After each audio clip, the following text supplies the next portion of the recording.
Hello，大家好。今次揀嚟嘅題目咧就係2021年啦，DSE 咧 Paper Two 嘅第13條嘅題目，一條關於咧 arithmetic sequence 等差數列嘅 summation 嘅總和嘅題目嚟嘅。好啦，先睇睇咧題目咧問啲咩先啦。嗱，開始俾個圖我哋啦。The first pattern 第一個圖 consists of three dots，咁有3個嘅圓點啦。For any positive integer n， 嗱喺咧每一個咧正整數 n 啦。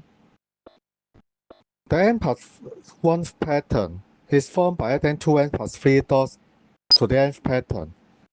嗱，第 n 加一個圖就係咧由第 n 個圖啦，再加咧2n 加3咧咁多個圓點咧所構成嘅。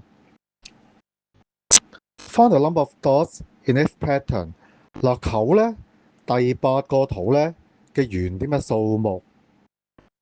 嗱，點樣做咧？咁嗱，其實咧建議大家咧係直接自己做嘅。嗱，點解咧？咁先睇咧第一個圖啦，T1咧就有3個圓點啦。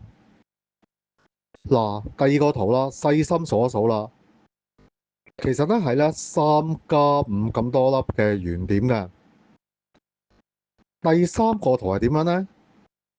就係由第二個圖啦，再加7粒嘅圓點所組成。換句話講咧，就係等於3加5再加7。好啦，第一個圖一個單數，由3開始數啦。第二個圖咧，由3開始數兩個單數加埋。第三個圖由3開始數3個單數加埋啊。換句話講咧，第8個圖點樣計啊？就係由3開始啦，8個單數加埋啦。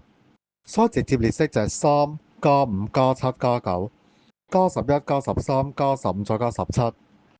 嗱，咁一撳計數機啦，計到咧個答案係80，所以答案咧係 C 啦。嗱，大家記得咧訂閱我哋頻道啦，歡迎咧大家咧 share 咧俾身邊咧有需要嘅朋友，記得 follow 我哋。嗱，除咗之外啦，大家望望咧右手邊啦，咁咧今年咧一啲 DSE 考生嘅成績，其實我哋部分學生啦考出嘅成績咧真係都唔錯㗎喎。